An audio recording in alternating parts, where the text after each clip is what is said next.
Bonjour, bienvenue dans ce nouvel épisode du Talk with Akaka, le podcast des architectes africains d'ici et d'ailleurs. Alors, comme nous avons annoncé tantôt, nous aurons des invités au parcours inspirant. Et cet invité que j'ai aujourd'hui ne dérogera pas cette règle. Bonjour Birahima, et merci d'avoir accepté notre invitation. Merci de m'avoir invité. Okay. Peux-tu te présenter? Oui, je m'appelle Birahima Soumaré, je suis architecte. Directeur général de Birahima Soumaré Architecte, qui est une agence d'architecture que j'ai fondée en 2010, soit 2 ans après la fin de mes études universitaires.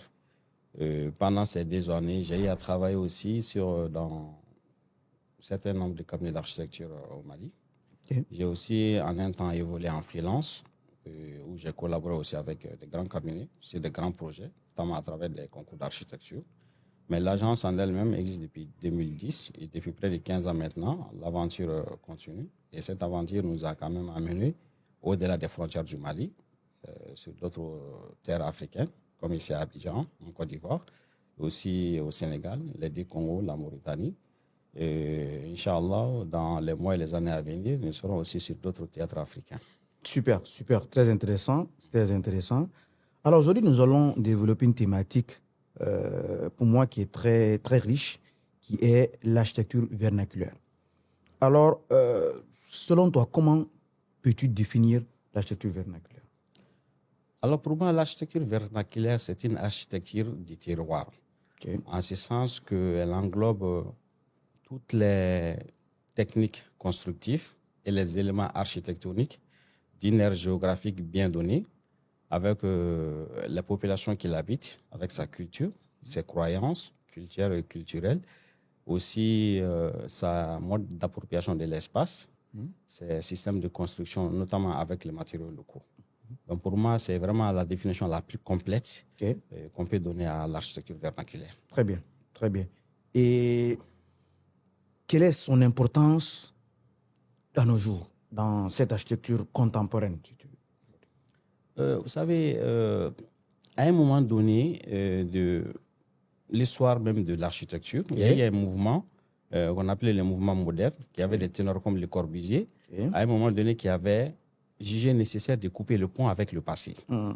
Donc, je pense qu'ils se sont heurtés à un problème très rapidement parce qu'ils ont vu que les œuvres produites étaient un peu des œuvres déshumanisées. Et je pense que l'un des exemples les plus frappants, c'est quand même la cité radieuse au niveau de Marseille. Donc, depuis les années 70, il y a eu un autre courant qu'on appelle le courant contemporain, qui ont quand même donné le ton de ces retours indispensables au passé. Donc, je pense que depuis cette date, et ça fait près d'un demi-siècle maintenant, toutes les productions architecturales contemporaines puisent justement dans le passé. Donc, cela veut dire que l'architecture vernaculaire a toute sa place dans le monde d'aujourd'hui, puisque c'est une architecture qui compose avec l'environnement, avec la nature. Et quand on sait toute la problématique qu'on a aujourd'hui avec les défis environnementaux et climatiques, donc je pense que ça peut être un vivier dans lequel il faudra aller puiser pour faire face justement à ces défis. C'est clair, c'est clair. Et c'est ce qui m'amène aujourd'hui à te demander comment cette architecture vernaculaire arrive vraiment à répondre aux enjeux environnementaux et climatiques. Vous savez, par son essence même, l'architecture vernaculaire, c'est une architecture qui est en harmonie avec son environnement, avec son milieu culturel et naturel. C'est ça qui fait sa force. Je pense que l'homme a été un peu arrogant en voulant dompter la nature et même en l'agressant pour ses besoins matérialistes. Et je pense qu'il ne s'est pas rendu compte que c'est un organisme qui est beaucoup plus puissant que lui. Et en l'agressant, cet organisme aussi réagit de façon naturelle avec tous les dégâts environnementaux et climatiques que l'on connaît aujourd'hui. Et je pense qu'aujourd'hui, toute la réflexion est menée vers le concept de durabilité, qui n'est autre que la prise en compte de cette nature, de notre environnement, dans le processus de bâtir nos villes. Voilà. Donc, je pense que c'est une architecture, comme je l'ai dit, qui a vraiment toute sa place dans le monde aujourd'hui. Et nos architectes et nos urbanistes doivent quand même aller à l'école de l'architecture vernaculaire afin de pouvoir apporter des solutions qui soient des solutions adaptées aux défis auxquels nous sommes confrontés aujourd'hui, notamment toutes ces conférences qu'on tient à longueur d'année, notamment les COP, tout ça, où on parle de durabilité. Et je pense que souvent, on veut trop miser sur la technologie pour apporter des solutions, alors qu'il y a des solutions simples. Avant la révolution industrielle, depuis la création de l'humanité, depuis que l'homme est apparu sur Terre jusqu'à à la révolution industrielle, eh ben, la Terre était peuplée quand même d'hommes. C'est clair. On n'a jamais connu ces phénomènes-là auparavant. Donc, si vous voulez, ce sont des phénomènes nouveaux, des phénomènes modernes, si je peux m'exprimer ainsi, engendrés par l'action de l'homme moderne. Donc, je pense qu'il y a une remise en question maintenant de l'homme moderne. Maintenant, ils sont en train de mener cette réflexion pour pouvoir, vraiment trouver des solutions pour faire face à tous ces problèmes environnementaux et climatiques que l'on connaît aujourd'hui. Ok, très bien, très bien. Et selon toi, c'est quoi les principaux défis de cette architecture?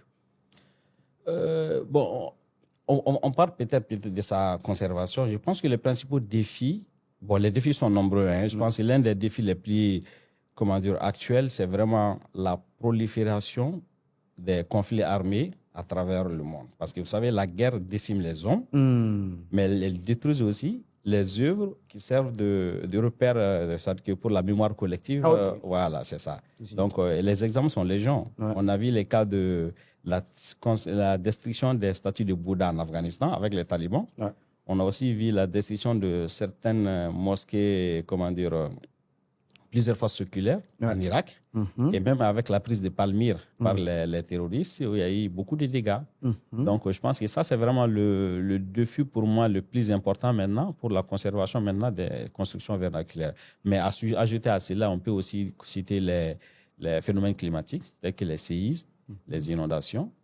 Et maintenant, pour les cas spécifiques de l'Afrique, j'ajouterais qu'il y a une certaine méconnaissance ou plutôt de non-conscience de la valeur de ce patrimoine, surtout auprès de nos jeunes. Donc, ce qui fait qu'il n'y a pas cette démarche d'aller vers ces types d'architecture, de la valoriser. Vous voyez? Donc, ce qui fait qu'il y a un certain manque de repères d'identité auprès de nos jeunes. Souvent, c'est mal vu de pouvoir faire composer avec ce type d'architecture parce qu'on pense que c'est rétrograde, si je peux m'exprimer ainsi, alors que c'est tout à fait le contraire. C'est tout à fait le contraire. Je pense que l'une des forces de l'architecture en Europe, c'est qu'ils n'ont pas oublié le passé. Et puis, jusqu'à présent, dans leur histoire antique, pour pouvoir produire des œuvres qui sont à leur image. Et donc, je pense que pour l'Afrique aussi, pour la nouvelle génération africaine, il doit avoir aussi cette démarche vers notre patrimoine architectural, connaître leurs valeurs. Comme ça, on pourra arriver aussi à produire des œuvres qui nous ressemblent et aboutir à des villes africaines à l'image des Africains eux-mêmes. Ok, intéressant. Et je m'en vais dire, aujourd'hui, en tant qu'acteur de ce développement, et comment est-ce que nous pouvons, en tant qu'architecte, développer cette architecture vernaculaire dans ce 21e siècle? Je pense approche. Oui, je pense que on y gagnerait à vraiment mettre l'accent sur ce patrimoine qui nous est commun dans les enseignements de l'architecture dans nos établissements en Afrique. Voilà, parce que comme j'ai dit, l'avenir repose sur les jeunes. C'est eux qui sont appelés quand même à construire nos villes. Mais s'ils n'ont pas cette conscience de la mémoire collective, de mettre en valeur, de même connaître ce passé, ce passé glorieux. Donc, forcément, toutes les productions auxquelles nous allons assister dans les années, dans les décennies à venir, seront comme des arbres sans racines. Voilà. Donc, je pense qu'on a besoin quand même d'ancrer nos productions d'espace dans une racine. Et cette racine, c'est vraiment d'avoir de regarder dans les rétroviseurs. Voilà, parce que c'est pas un passé glorieux qui fait défaut à l'Afrique. C'est surtout une méconnaissance de notre propre histoire. Voilà. Donc, je pense que tout doit partir de là. Au niveau de l'enseignement, de l'éducation de nos enfants, il faut qu'on puisse arriver à comment dire, à enseigner cette architecture, cette histoire, ce patrimoine à nos enfants, qui connaissent la valeur et que dans leur production des villes de tous les jours, et qu'ils puissent vraiment arriver à pouvoir mettre des œuvres, produire des œuvres qui sont en phase avec nos réalités, avec notre identité. Je pense que c'est très, très important, surtout à l'ère de cette globalisation. Voilà, donc je pense qu'une appropriation de notre culture, de notre identité s'impose pour que nous ne soyons pas des hommes perdus. Et comme aime à dire un célèbre journaliste africain, un monde sans histoire est un monde sans âme. Je crois que, en tout cas, ça doit être un truc comme ça. C'est clair. Voilà, c'est ça. Donc, je pense qu'il est important de faire ce travail d'appropriation culturelle afin de pouvoir faire une production architecturale qui est empreinte de nos réalités sociétales, culturelles et même culturelles. Très bien, très bien. Alors moi, là, je vais m'embêter de poser une question un peu plus technique. C'est de savoir, est-ce qu'aujourd'hui, en tant qu'architecte, tu as eu à développer un concept lié à l'architecture vernaculaire? Si oui, ou est-ce qu'il y a des œuvres de ce style qui vous a inspiré? Vous savez, c'est très, très difficile quand on a une mentalité qui... Au fait, le problème avec l'Afrique, c'est que tout ce qui vient de nous-mêmes n'est pas valorisé. Donc, même si on fait ce type de propositions à nos clients, malheureusement, il n'y a pas de suite. Parce qu'ils pensent qu'on va leur faire revenir aux temps immémoriaux. Voilà, c'est ça, aux temps immémoriaux. Alors que c'est tout à fait le contraire. C'est clair. Voilà, donc c'est la principale difficulté auquel nous sommes confrontés. Sinon, ce n'est pas par faute d'avoir essayé de proposer des architectures comme ça à nos clients. Maintenant, l'alternative qu'on a trouvée maintenant pour pouvoir sortir de l'impasse, c'est vraiment de réfléchir sur un prototype de ville africaine.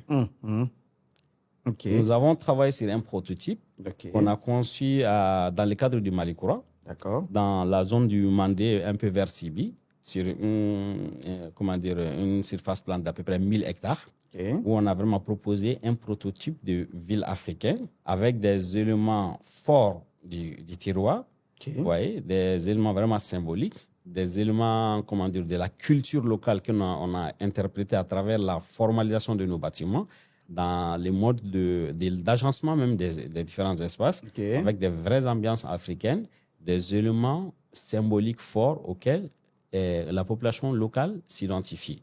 Voilà, donc nous sommes maintenant dans les démarches d'approcher les autorités pour pouvoir proposer les concepts et bien sûr, parallèlement, de faire des démarches aussi, de pouvoir intéresser des investisseurs à pouvoir investir dans ce type de projet en Afrique pour que vraiment nous puissions donner le ton de sortir quand même de ce style international dans la production des espaces africains. Il faut qu'on puisse arriver quand même à avoir des villes typiquement africaines et ce n'est pas les matières qui manquent. Peut-être qu'il faut un peu de volonté politique. Et voilà, bien sûr, bon, c'est toujours difficile de changer les mentalités. C'est clair. Voilà, mais ce n'est pas impossible. Donc voilà, il faut juste trouver des alternatives pour pouvoir faire intéresser un grand nombre. Bon, c'est un processus de longue haleine, mais nous sommes en train de nous battre pour ça. Ben c'est clair, c'est clair. Voilà. Je t'en félicite là-dessus déjà. Merci. J'en doute pas ton sens de créativité et d'approche de cette architecture culturelle. Alors moi, je m'en vais te demander, selon toi, c'est quoi l'avenir de cette architecture vernaculaire? Vous savez, elle n'a jamais cessé d'influencer sur l'homme. Voilà. La question, elle est intéressante en ce sens qu'elle met en exergue la supercherie intellectuelle auquel on assiste aujourd'hui. C'est-à-dire qu'on est en train de donner des gros mots de français, des concepts qu'on dit innovateurs, alors que c'est la réincarnation des concepts qui existent depuis des siècles. C'est clair. Voilà. Donc, quand on parle d'architecture durable, on parle de développement durable. Les concepts même qui fondent, les piliers même sur lesquels reposent comme ce concept, mais ce sont les piliers que nos ancêtres connaissaient parce qu'ils ont toujours composé avec la nature. Ils ont toujours composé avec la nature. Et c'est là même la force même de ce type d'architecture. Voyez? Et quand vous voyez même ces œuvres, par exemple, quand vous prenez les pyramides égyptiennes, elles sont là figées dans le temps depuis 5 millénaires. C'est clair. Mais je vous assure qu'elles sont beaucoup plus vivantes que toutes les architectures contemporaines que je connaisse. J'avoue. Parce que si vous voyez, il y a des millions de gens qui visitent, qui vont même en pèlerinage en Égypte chaque année pour voir ces œuvres de nos, de nos ancêtres. Ouais. Parce que vraiment, c'est une architecture authentique. Et ce qui manque à nos architectures aujourd'hui, c'est cette authenticité. Ouais. Donc, il faut nous puissions revenir à nos fondamentaux. Retour aux fondamentaux. Voilà. Et toutes les solutions que nous sommes en train de chercher dans l'intelligence artificielle, dans tout ce qui est, avancée technologique, vous savez, on l'a à portée de main. Ouais. Il suffit juste de regarder un peu en arrière. Nous avons des solutions pour faire face à ces problématiques, à ces défis, environnementaux et climatiques. Seulement, peut-être ça arrange ceux qui détiennent le monde aujourd'hui, à savoir les Occidentaux, parce que c'est un fonds de commerce aussi. C'est clair. Voilà. C'est clair. Malheureusement, c'est ça. Mais il faut qu'on se réveille. Et je pense que ce réveil peut venir d'Afrique. Voilà. Si la jeunesse africaine vraiment fait preuve d'un peu de créativité, le centre du monde peut encore être déplacé pour venir en Afrique, comme ça l'a été aussi, pendant la période antique. Parce que c'est nous, quand même, qui avons, avec l'Égypte antique, tout ce que vous voyez aujourd'hui, quand vous voyez les Occidentaux, se taper la poitrine, en disant que nous venons de Platon, de Socrate, voilà ça. Mais ces gens-là, ils ont venu en Égypte. C'est en Égypte qu'ils ont réussi à savoir. Ouais. Donc, pendant des siècles, pendant des millénaires, le centre du monde était en Afrique. C'est clair. Voilà. C'est vrai, on a perdu notre souveraineté. Donc, et on a réussi à nous faire douter de nous-mêmes. Donc, tout ce que vous voyez aujourd'hui en tant qu'avancée technique et technologique, les sciences qui ont contribué à mettre en place ces technologies, ces sciences, c'est l'Afrique qui les a enseignées au monde. Donc, je pense que ce retour à notre histoire, à ce projet civilisationnel est nécessaire pour faire en sorte que là puisse encore devenir le centre du monde. C'est bien possible, mais seulement il faut que les Africains eux-mêmes en soient conscients. Ils sont convaincus, ils sont conscients. C'est ça. Super. C'est très bien. Très intéressant vraiment d'échanger avec toi. Alors, pour conclure, c'est quoi ton message? Le message, c'est surtout... le message, il est à plusieurs niveaux. Déjà, au niveau de nos décideurs. Vous voyez, c'est-à-dire que le développement, c'est d'abord une question de vision, de mentalité. Il suffit qu'il y ait une vraie volonté politique pour pouvoir tout changer à l'espace d'une génération. Et on a vu des cas.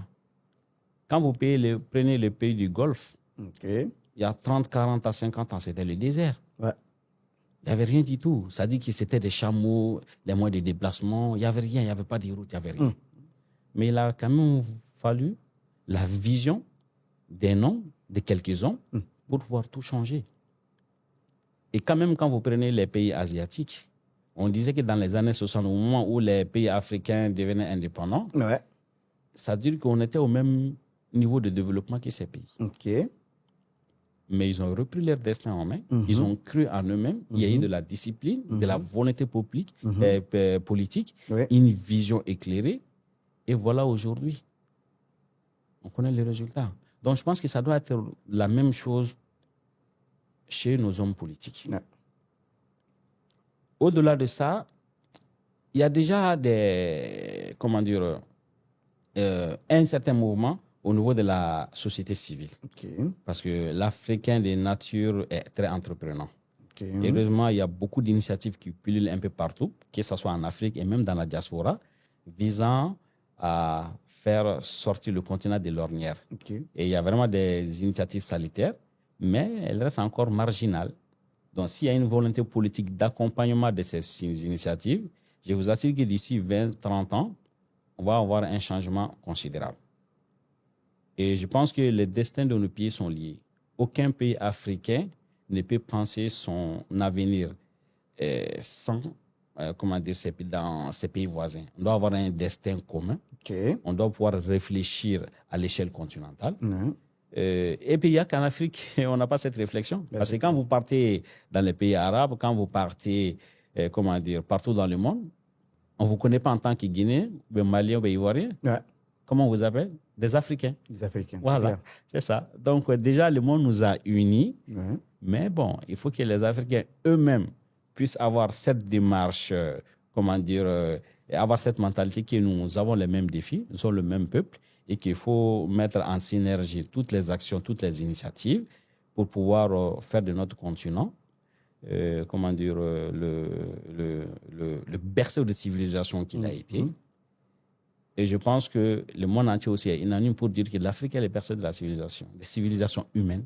Ok. Mais est-ce que les Africains eux-mêmes croient en cette affirmation? Ouais, quand même. Là, j'en doute. C'est clair. Voilà. Donc, le jour où les Africains croient en cette affirmation, ils vont prendre leur destin en main. Et voilà, les choses vont se faire d'elles-mêmes. C'est bien, c'est très bien, c'est très bien. Je te remercie encore. Juste avant de te quitter, est-ce que tu peux nous dire quelques actualités sur toi? Est-ce que tu as des visions, des projets, quelques actualités avant de... Oui, bien sûr, bien sûr. Surtout avec l'actualité, comment dire, géopolitique. Ok. Vous savez, l'Afrique, c'est un grand pays. Ouais. Moi, j'aime considérer l'Afrique comme un pays. C'est bien. Parce que nos peuples, nos populations ont toujours vécu ensemble. Il y a des sous-marins à Bamako. Quand vous partez aussi à Nouakchott, Ouais. et comment dire, à Conakry, vous trouverez les sous-marins. C'est la même chose que les Keita et tout ça. Ouais. Donc, vous voyez, donc c'est vraiment, il y a toujours eu ce brassage.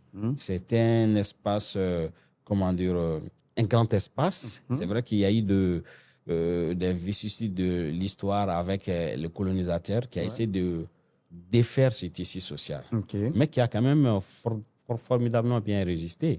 Mais seulement, c'est vrai, on est un peu perdu. Mais je pense que si on arrive à retrousser les manches, à donner de la valeur aux choses qui nous appartiennent, que ce soit dans la culture, dans tous les aspects, Ouais. je pense qu'il n'y a aucune raison pour que ce 21e siècle, comme on le dit, soit africain. Ok. Voilà. Mais seulement, ça demande quand même une capacité de résilience. Ouais. Voilà. Donc, et comme je vous l'ai dit, il y a actuellement des peuples africains qui n'arrivent pas à se parler. Ouais. Parce que quand on voit des tensions entre certains pays, notamment bon, je ne citerai pas le nom, mais on le connaît déjà. Ouais. Voilà. Donc, c'est pourquoi nous, à notre niveau, nous sommes en train de travailler sur un concept Ok. qu'on a appelé l'architecture de la diplomatie. Ouais. C'est-à-dire que ça consiste à faire des projets transfrontaliers Ok. entre plusieurs pays africains, de sorte à bâtir des ponts entre nos peuples, ou plutôt de renforcer ces ponts, parce que ces ponts-là, il faut le dire, existent depuis des millénaires. Ouais. Voilà, c'est vrai, ils ont pris un sacré coup de vieux.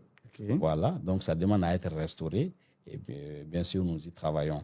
Déjà, nous avons travaillé sur un prototype entre le Sénégal et le Mali, à travers la concession d'une cité qu'on a nommée la Cité de l'Amitié.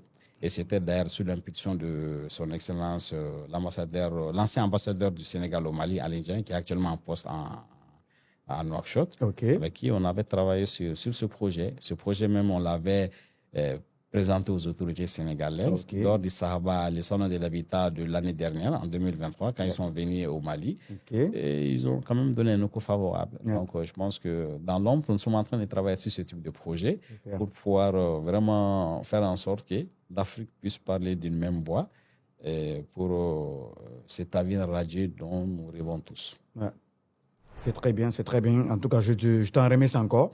Merci, merci de répondre à l'invitation et à très bientôt. Inch'Allah, merci beaucoup. Alors, je vous remercie à tout le monde. C'était l'épisode Talk with Akaka. Suivez-nous et à très bientôt.